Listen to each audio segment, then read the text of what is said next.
Hello and welcome everyone. This is Type V3 with a Gunpla review of the 1 to 1/44th scale, high-grade, high-new Gundam VRABE, Tatsuya Yuki's mobile suit from the Manga prequel series, Gundam Build Fighters Amazing.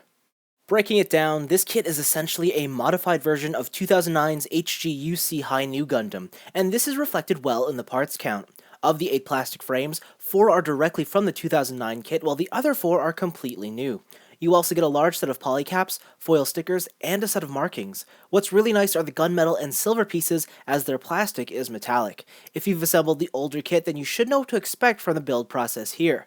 For the uninitiated, you'll find that this is one of the more complex high grades around.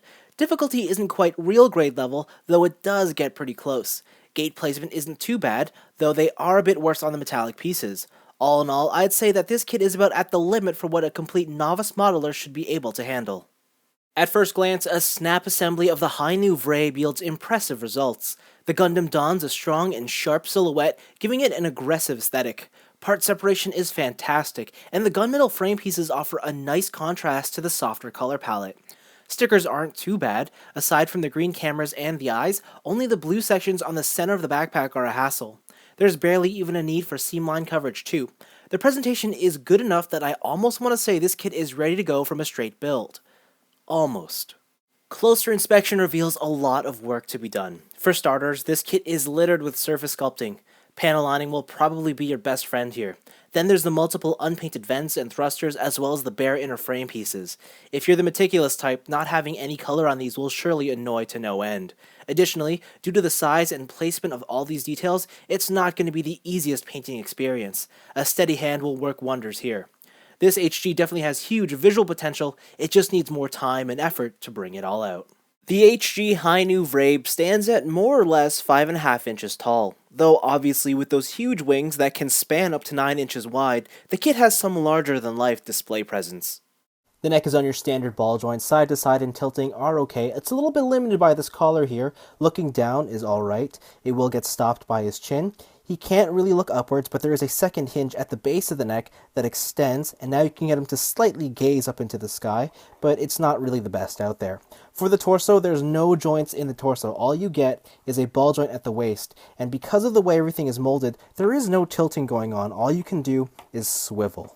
The shoulders can swivel back and forth this way, they can come in and out here, and there's a second joint inside the torso that flap that lets it extend upwards and downwards. The shoulder pad is on an independent joint. You do have a bicep swivel, a single jointed elbow, it's got some pretty decent range, just slightly over 90 degrees, and of course a ball jointed wrist. Hip skirts are quite normal, the front 2 flaps are on ball joints, the sides are on polycaps that can hinge outwards and slightly swivel, and the back piece is one solid piece. The legs are your standard ball joint connection. Interestingly, there's no thigh swivel, and the outward range is not limited by this side skirt, it's actually just limited by the connection. So that's a bit of a disappointment. They can move forwards. There is a double jointed knee. It's pretty good. Now for the ankles, you do have a hinge that goes back and forth and a ball joint. There's some pretty deep ankle tilts, so I'm pretty happy with that. For the backpack, this middle section can go up and down. These sword bits can swivel and sort of get out of your way. As for the funnels themselves, there is a swivel right here at the connection to the torso. There's a second swivel halfway through the arm, and then there's another swivel to let you rotate it back and forth. These 2 pieces are just static pieces, but the last one at the top can swivel on its own for reasons I'll discuss later. The High-New is, again, based on an older kit, so understandably articulation isn't quite up there with modern HGs. Still, it's good enough. And for those curious, yes, the wings make this Gundam slightly back-heavy. A display stand should solve this issue. Accessories start with a single right trigger finger hand, along with the beam rifle and a hyper bazooka. Disappointingly, the guns are molded entirely in gunmetal, so you'll have to paint them in separately. Otherwise, the MS can wield the weapons fine.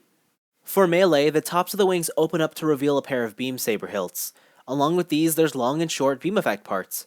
There's 2 options here, either dual wielding the beam sabers or having a single double-ended one. Both are neat, but there is a third option.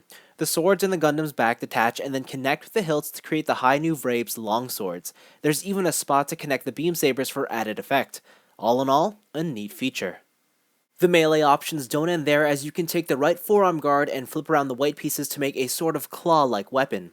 Not too exciting, though I do like the variety. Much like the standard HG High Nu Gundam, the uppermost fin funnels on each of the wings can detach, open up, and operate as separate units.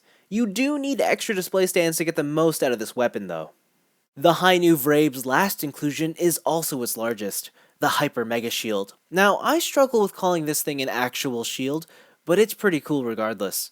An adapter's included so that you can mount the shield either behind or on the side of the Gundam's left arm. There's also a second adapter, this time replacing the center back piece on the High Nu, which lets the shield act as an additional booster. Finally, there's a third adapter, and this one's a bit special. It requires you to remove the wings, swords, center back piece, and the claws off of the Gundam, and then reassemble these parts along with the shield and adapter to create the VRABE booster. There is a lot of parts forming here, and having to completely remove the thrusters for the swords requires slightly more effort than I would have liked.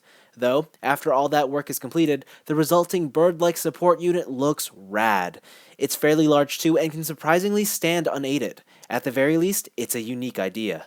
The VRABE booster has some features. First of all, you'll notice there is a peg hole here that you can put a display stand in. The legs themselves can swivel back and forth for some limited posing. The wings are identical to as they were on the Gundam, so most of the articulation is retained here. As for the swords on the back, these can just swivel.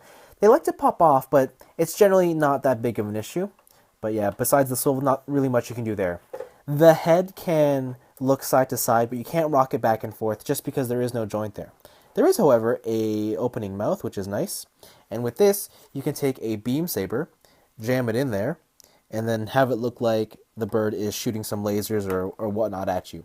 So overall, it's not the most feature-rich thing, and these pieces do like to pop out, but I still find this to be one of the more unique and great ideas to come out of Build Fighters.